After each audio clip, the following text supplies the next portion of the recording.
अस्सलामुअलैकुम friends, welcome to cut it short. आज हमने करना है सोशियोलॉजी एसओसी 101 का लेसन नंबर 23।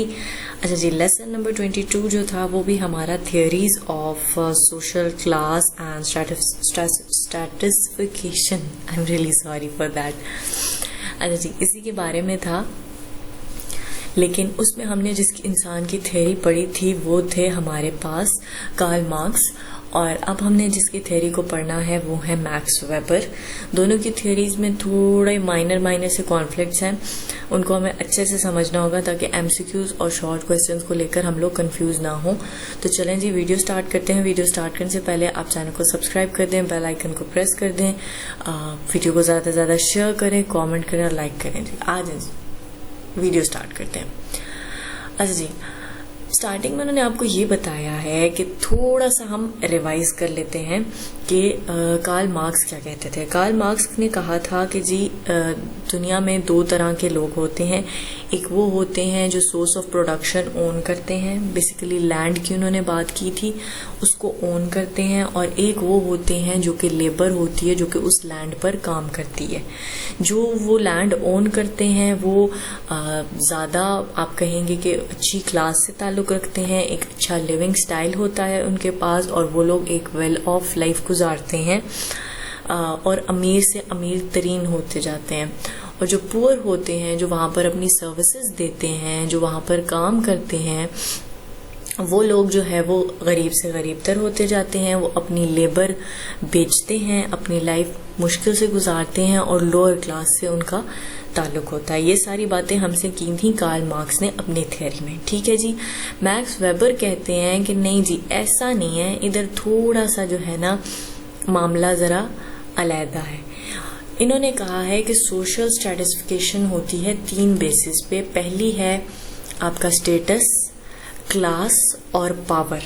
ठीक है, अब इनको हम बारी बारी गौर से समझेंगे। ठीक है, क्लास क्या होती है मैक्स वेबर के नज़दीक हम उसको देखते हैं जी। ठीक है, इंपॉर्टेंट पॉइंट को मैं पढ़ लेती हूँ। Weber class division derive not only from control or lack of control of the means of production but from economic differences. ठीक है जी, वेबर की जो थ्योरी है वो हरगिज भी लैंड और ऑक्युपाइंग अ लैंड और वर्किंग ऑन अ लैंड पर नहीं टिकी हुई। ठीक है, क्रिटिसिज्म भी जो आया था वो इसी बेसिस पे था कि जो कार्ल मार्क्स की थ्योरी थी वो बिल्कुल लैंड पर ही टिकी हुई थी। और आज अगर हम देखें तो सिर्फ जो लोग लैंड ओन करते हैं और जो वहां पर काम करते हैं, उसके अलावा कितने पेशे हैं दुनिया में और कितने तरीके से अर्निंग होती है और हमें क्या एक डिफरेंट पैटर्न देखने को मिलता है। तो इसलिए कार्ल मार्क्स की थ्योरी को हम जरा साइड पर रखते हैं और वेबर की थ्योरी को जरा गौर से पढ़ते हैं। ठीक है जी, वेबर के नज़दीक इंसान के स्किल्स बहुत मैटर रखते हैं। इनके नज़दीक स्किल्स, आपकी क्वालिफिकेशन, आप किस तरह की जॉब करते हैं, ये चीज़ें इनके लिए बहुत इम्पॉर्टेंट है। मतलब ये कहते हैं कि अगर कोई बंदा पैसे लगाता है, एक डॉक्टर की डिग्री हासिल करता है और मतलब उसके पास स्किल्स में उसके ये होता है कि वो एक सर्जन है लेट सपोज, तो ऑफ कोर्स उसकी अर्निंग अच्छी होगी, उसका लाइफस्टाइल बेटर होगा और वो एक पावरफुल, एक अच्छा, एक वेल ऑफ इंसान होगा। उसके मुकाबले में अगर आपके पास एजुकेशन नहीं है, कोई क्वालिफिकेशन नहीं है, स्किल्स भी आपके पास बस ठीक ठाक से आपने कोई काम सीख लिया है, लेट सपोज आपने कोई लोहे का काम सीख लिया, कोई लकड़ी का काम सीख लिया, ठीक है, आपने इस तरह का कोई एक स्किल सीख लिया, आपके पास कोई खास क्वालिफिकेशन नहीं है, आपके पास कोई ऐसा जॉब नहीं है, तो क्या होगा, आपकी क्लास थोड़ी कम होगी, आपकी लाइफ उतनी अच्छी नहीं हो पाएगी, आपकी अर्निंग उतनी अच्छी नहीं हो पाएगी। ठीक है, तो वेबर ने कहा है कि ये चीजें मैटर करती हैं, ना कि सिर्फ एक लैंड के टुकड़े की बिना पर आप किसी इंसान की क्लास को डिसाइड करें। यहाँ से मैं थोड़ा सा रीड करूंगी क्लास के पैराग्राफ को ताकि आपको चीजें थोड़ी सी क्लियर हो जाएं। Weber believe that an individuals market position strongly influence his or her life chances. Market position ये होती है कि एक इंसान दुनिया में, मार्केट में, बाहर के आप कहेंगे कि इकोनॉमिक सर्कल सर्कल में वो क्या परफॉर्म कर रहा है, उसकी क्या एक्टिविटीज हैं, वो क्या आउटकम दे रहा है, ठीक है, वो उसकी मार्केट पोजीशन कहलाएगी। और वही मार्केट पोजीशन उसके लाइफ चांसेस डिस्कस करेगी, या आप कहेंगे कि उन चीज़ों को हाईलाइट करेगी। ठीक हो गया जी। मतलब लेट सपोज कि अगर एक इंसान के पास, मतलब आप जैसे इशारों पर देखते हैं कि वो बच्चे, उनके पास क्या स्किल है कि वो सिर्फ गाड़ी का शीशा साफ करना उनको आता है, that's the only skill they have. ठीक है, और इस स्किल से बड़े दुनिया में बहुत सारे स्किल्स हैं, तो ऑफ कोर्स उनको उसके स्किल के हिसाब से ही उनके लाइफ में चांसेस मिलेंगे और उनकी पोजीशन उतनी ही वीक होगी।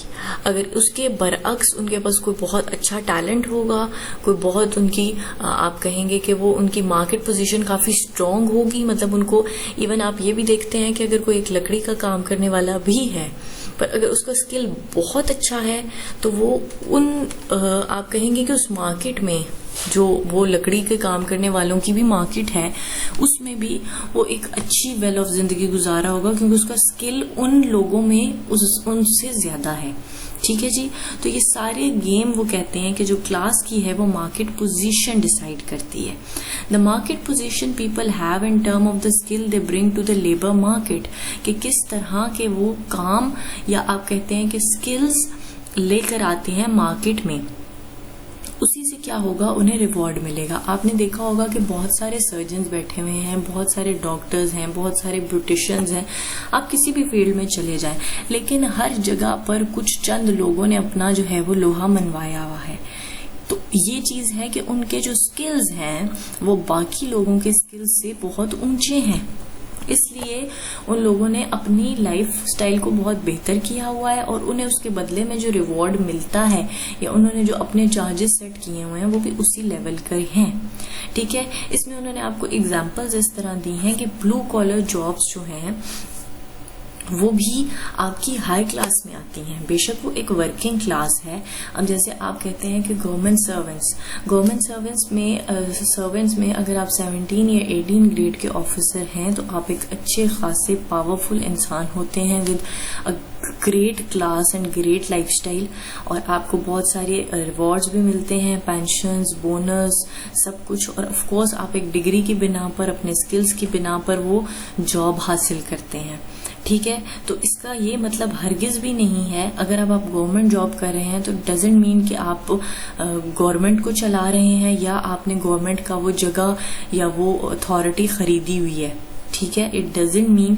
तो इनके इस कॉन्सेप्ट से ये पता चलता है कि कार्ल मार्क्स का कॉन्सेप्ट इनसे कितना अलग है, कि ये कहते हैं कि सारी बात स्किल्स की है। अब बेशक एक गवर्नमेंट सर्वेंट है और वो काम कर रहा है जिन्हें ब्लू कॉलर जॉब्स कहा जाता है बेसिकली, और वो अपनी डिग्री और स्किल्स की बिना पर जॉब कर रहा है और गवर्नमेंट से अच्छे खासे फायदे उठा रहा है और एक अच्छी लाइफस्टाइल गुजार रहा है। ठीक है, तो इसमें कहीं पे भी इस बात का ताल्लुक नहीं है कि वो प्रॉपर्टी को ओन कर रहा है या नहीं कर रहा है, या उसके पास कोई प्रॉपर्टी है या नहीं है। मतलब अगर उसके पास अच्छे स्किल होंगे तो of course at the end वो पैसे इकट्ठे करके प्रॉपर्टी ओन कर ही लेगा।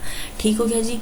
आगे देख लेते हैं स्टेटस भी क्या है। स्टेटस यही है कि आप किस तरह का लाइफस्टाइल आप गुजार रहे हैं और आपका क्या सोशल ऑनर है दुनिया की नजर में या आपकी सोसाइटी की नजर में। Status in Weber's theory refer to differences between social group in the social honour or prestige. ठीक है जी। They are accorded by others. Presently status is being expressed through people's styles of life, markers and symbol of status such as housing, dress, manner of speech, occupation all help to shape an individual social standing in the eye of other। ठीक है, status basically क्या होता है, आपका जाहिरी रख रखाव, आपके कपड़े, आपके पहनने का स्टाइल, आपकी बातचीत, आपका घर, ये चीजें बताती हैं कि आप एक कैसा लाइफस्टाइल गुजार रहे हैं, आपके पास अच्छी खासी पोजेशन ऑफ वेल्थ है। ये चीजें आपकी देखने से पता चलती हैं। ठीक है, यहाँ पे एक इंपॉर्टेंट पॉइंट डिस्कस हुआ है, मैं उसको रीड करके आपको एक्सप्लेन करती हूँ। Marks believe that status distinctions are the result of class deviation in society। अच्छा जी, कार्ल मार्क्स का ये मानना था कि क्योंकि उसने कहा कि जी दो ही क्लासेस हैं, एक वो जो प्रॉपर्टी ओन करती हैं, एक वो जो प्रॉपर्टी पर काम करती हैं। तो इसने कहा कि क्लियर डिफरेंस है बिटवीन द स्टेटसेस। ठीक है। और जो क्लासेस हैं उन्होंने, जाहिर है जो काम करने वाले हैं, जो प्रॉपर्टी ओनर्स हैं और जो काम वहां करते हैं, उनके स्टेटसेस में जाहिरी साफ फर्क है। ठीक है जी। वेबर ने आर्ग्यू किया है इस बात से, वो कहता है कि हमेशा ऐसा नहीं होता। ठीक है। अगर possession of wealth normally tends to confer high status but there are many exceptions. ठीक है। मतलब ये कि अगर किसी के पास अच्छा खासा पैसा है तो जरूरी नहीं है कि वो अच्छे हाई स्टेटस से भी ताल्लुक रखता हो। ठीक है जी। Olympic gold medallist for example may not own property yet they may have very high prestige. वही बात हो गई कि बहुत सारे लोग ऐसे हैं जो बहुत इज्जतदार हैं, बहुत आप ये कह सकेंगे कि काफी बेनिफिट्स के साथ रहते हैं, काफी इज्जतदार लोग हैं, लेकिन फिर भी उनका लाइफस्टाइल इतना हाई फाई या उनका स्टेटस बहुत हाई फाई नहीं होता, वो एक नॉर्मल लाइफ गुजारते हैं। यहाँ पर उन्होंने ओलंपिक गोल्ड मेडलिस्ट की एग्जांपल दी है कि अगर वो प्रॉपर्टी ओन नहीं अपनी करता और वो जो उसकी अर्निंग है या जो उसकी वेल्थ है वो अपनी ट्रेनिंग पर वो खर्च करता है और स्टेटस के लिहाज से वो कोई बहुत हाई फाई नहीं है, तो इट डजेंट मीन कि उसकी इज्जत नहीं है, उसका कोई स्टेटस उस सेंस में नहीं है कि उसकी कोई प्रेस्टीज नहीं है लोगों की नजर में। तो ये चीजें काफी कॉन्फ्लिक्ट करती हैं, बहुत बारीकी के साथ इनको समझना बहुत जरूरी है। अच्छा जी, आगे हमारे पास आ जाती है पावर। पावर की इन्होंने बात इस सेंस में की है कि अगर जैसे कि कोई इंसान इतना वेल ऑफ नहीं है, उसके पास स्किल्स भी बस ठीक ठाक हैं, उसकी एजुकेशन भी बस नॉर्मल है, ठीक है, लेकिन उसके पीछे उसका कोई चाचा मामा ताया जो है वो पॉलिटिकल पार्टी से ताल्लुक रखता है। ठीक है। या आप कह सकते हैं कि इसमें किसी वो मजहबी पार्टी से ताल्लुक रखता है, क्योंकि मजहबी पार्टियां भी बहुत इन्फ्लुएंशियल होती हैं, डजंट मीन कि सिर्फ पॉलिटिकल पार्टीज हैं। या कोई भी ऐसी स्ट्रॉन्ग पार्टी, इवन जो है वो डॉन वगैरह होते हैं, जो अंडरवर्ल्ड के लोग होते हैं, उनकी भी काफी पार्टी स्ट्रॉन्ग होती हैं और उनका भी हाथ जिनके पीछे होता है उन्हें कोई छेड़ता नहीं है, तो वही हिसाब है। या मिलिट्री वाले हो गए, या किसी भी किस्म की ऐसी पावर भी आपको सुपीरियर बना देती है। बेशक आपके पास कोई इतने को खास स्किल्स या आपके पास एजुकेशन इतनी ना हो, लेकिन अगर आपके पास ऐसे लोगों का सहारा होगा या आपका ऐसे लोगों से ताल्लुक होगा, तो इससे क्या होगा कि आप अच्छी एक बेटर लाइफ गुजारते हैं। Party can be influenced by class but can also influence the economic circumstances of party members and thereby their class. Party membership cuts across class differences. There are parties based on religious affiliations and nationalist ideals and may include the haves and have-nots. ठीक है। There could also be groups possessing effective political power without economic leverage. अच्छा जी, उसके अलावा वो ये कहते हैं कि जरूरी नहीं है कि ये चीजें, वेबर ने हर जगह ये मेंशन किया है कि जरूरी नहीं है कि ये चीजें आपस में इंटरलिंक्ड हों। मतलब ये कि अगर कि कोई पॉलिटिकल पार्टी है तो वो अमीर ही हो, अगर कोई अमीर है तो वो पॉलिटिकल पार्टी से ही हो। इधर एक्सेप्शंस हैं इन चीजों में, और इन एक्सेप्शंस को बार बार हाईलाइट करने का मकसद ये है कि कार्ल मार्क्स की थ्योरी उनसे किस हद तक डिफरेंट है, अलग है। ठीक है, आगे देख लेते हैं। मैक्स वेबर ने हमें यहाँ पे क्लासेस की डिवीजन बताई है। इन्होंने कहा है कि एक हमारे पास होती है अपर क्लास, ठीक हो गया। मिडिल क्लास में उन्होंने 3 डिविजन्स दी हैं, upper middle class, middle class, lower middle class. ठीक है। उसके बाद वो कहते हैं एक आती है वर्किंग क्लास, जिसमें है हमारे पास स्किल्ड वर्कर्स जो बहुत प्रोफेशनल है, फिर आते हैं सेमी स्किल्ड वर्कर्स जो कि थोड़ा लोअर स्टाफ आता है, और फिर अनस्किल्ड वर्कर्स हैं जो बिल्कुल लेबर बेस पे आ जाते हैं, जो सिर्फ अपनी पावर का यूज करते हैं, स्किल्स नहीं होते उनमें। ठीक है जी। और फिर हैं आपके गरीब लोग जो पुअर हैं। ठीक हो गया। तो ये इनकी डिस्ट्रीब्यूशन है क्लासेस की। Weber's theory come closer to explaining the dynamic of stratification in modern society. सबसे इम्पोर्टेंट पॉइंट जो वेबर की थ्योरी का है वो ये है कि इन्होंने लेटेस्ट आजकल की दुनिया में हमें ये सब कुछ देखने को मिलता है जो वेबर की थ्योरी में मेंशन्ड है। हमें पॉलिटिकल पावर भी देखने को मिलती है, स्टेटसेस भी मिलते हैं, और क्लास की डिस्ट्रीब्यूशन भी हम मानते हैं कि मोस्टली एक्सेप्शंस को छोड़कर मोस्टली जो है वो स्किल्स और एजुकेशन की बेस पर ही है। ठीक है जी। तो इनकी जो थ्योरी है वो बहुत से मॉडर्न एज से मिलती जुलती है, और व्हाइट कॉलर एम्प्लॉयज जो हैं वो आज की दुनिया में एग्जिस्ट करते हैं। यहाँ पे सिर्फ बात जो है वो लैंड को ओन करने से और लैंड पे काम करने से बहुत आगे है। ठीक हो गया जी। इनका मानना ये है कि वर्कर्स जो होते हैं उनके पास स्किल्स होते हैं, उसके अलावा वो खुद इस चीज पर हावी होते हैं कि उन्हें स्किल्स को किस तरह कंट्रोल करना है, कैसे यूज करना है। ऐसा नहीं है कि जो ओन कर रहा है लैंड को वो लेबर को हर सूरत में और उनके स्किल्स को पूरी तरह कंप्लीटली डफ एंड डम बनाकर लेबर को खरीद सकता है, ऐसा बिल्कुल भी नहीं है। ठीक है जी, तो ये चीजों को इन्होंने हाईलाइट किया है। यहाँ पे एक टेबल की फॉर्म में आपको डिफरेंसेस बताए हैं मार्क्स की थ्योरी के और वेबर की थ्योरी के। मार्क्स क्या कहते हैं, relationship two means of production is all important. इन्होंने यही बात कही कि जो मीन ऑफ प्रोडक्शन है वो ही कुल कायनात है। ठीक है, वेबर का मानना ये है कि मार्केट पोजीशन जो है वो उस पर ज्यादा इन्होंने वर्क किया है कि आपकी मार्केट पोजीशन क्या है। मार्केट पोजीशंस होती है स्किल्स वगैरह की बेस पे। हाँ, मार्क्स कहते हैं कि increase polarity between classes and revolution, मतलब ये कि अमीर अमीर तरीन होता जाता है, गरीब गरीब तरीन होता जाता है। वेबर का ये कहना है कि नहीं, ऐसा नहीं है। बीच में जो वाइट कॉलर लोग हैं, मतलब आम जो गवर्नमेंट सर्वेंट्स होते हैं जो कि मीडियोकर लाइफ गुजारते हैं और ना बहुत एक्सट्रीम पे होते हैं और ना बहुत लो होते हैं, एक मीडियोकर अच्छी सोफिस्टिकेटेड एक प्रेस्टीज के साथ लाइफ गुजारते हैं, तो ऐसे लोग भी हैं। ठीक है जी, तो ऐसा नहीं है कि बिल्कुल दो एक्सट्रीम्स एग्जिस्ट करती हैं। क्लास ऑल एम्ब्रेसिंग, मार्क्स ने कहा है, मतलब इनका ये कहना है कि अगर जैसे गरीब हैं तो वो बिल्कुल सारे एक लेवल के हैं और अमीर हैं तो वो बिल्कुल एक लेवल के हैं। मतलब जो लैंड ओन कर रहे हैं वो बिल्कुल बादशाह टाइप हैं और जो लैंड पे काम कर रहे हैं वो बिल्कुल मुलाजिम टाइप है। ठीक है, तो ये सारी जो एक जैसी क्लास है वो इकट्ठी है। यहाँ पे वेबर कहते हैं कि separate political status factors. Weber का मानना ये है कि अगर कोई क्लास, जैसे कि अगर कोई गरीब भी है लेकिन उसके पास पॉलिटिकल पावर है तो वो बाकी गरीबों के मुकाबले में थोड़ा पावरफुल हो जाएगा, वो उनके साथ का नहीं रहेगा।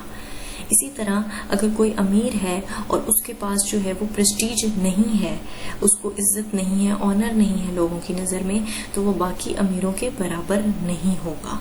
ठीक है, तो there is always a difference. ठीक है, मार्क्स कहते हैं फैक्ट्स ऑफ लाइफ और वेबर कहते हैं टू कम इनटू प्ले। ठीक है, मार्क्स का मतलब ये है कहने का कि मतलब ये हो गया कि जो अमीर है और जिसने लैंड को ओन कर लिया है वो ही बस अमीर है और जो काम करेगा वो ही बस गरीब है, and that's the fact of life. और यहीं पर मामला खत्म हो जाता है। ठीक हो गया जी। जबकि वेबर कहते हैं कि ऐसा नहीं है, आप खुद जो है वो अपने स्किल्स अर्न करते हैं, आप खुद अपनी कैपेसिटी बनाते हैं, आप खुद मार्केट वैल्यू बनाते हैं और आप खुद एक प्ले स्टार्ट करते हैं। बेसिकली मतलब ये कि आप अपनी सोसाइटी में पोजीशन खुद बनाते हैं। ऐसा नहीं है कि बस लैंड जिसने ओन कर ली और जिसने जो है वो वहां पर काम शुरू कर दिया वहीं से क्लास डिसाइड हो गई, ऐसा बिल्कुल भी नहीं है। अच्छा जी, लेसन हमारा हो गया है यहाँ पे खत्म। अगर कोई क्वेश्चंस हो आप तो मुझसे पूछ सकते हैं, कोई हेल्प चाहिए हो, नोट्स चाहिए हो तो आप मुझे कह सकते हैं। I hope I made all clear. Still अगर कोई क्वेश्चंस हैं तो आप कमेंट बॉक्स में पूछ सकते हैं। मिलेंगे नेक्स्ट लेक्चर के साथ। टिल देन टेक केयर, अल्लाह हाफिज।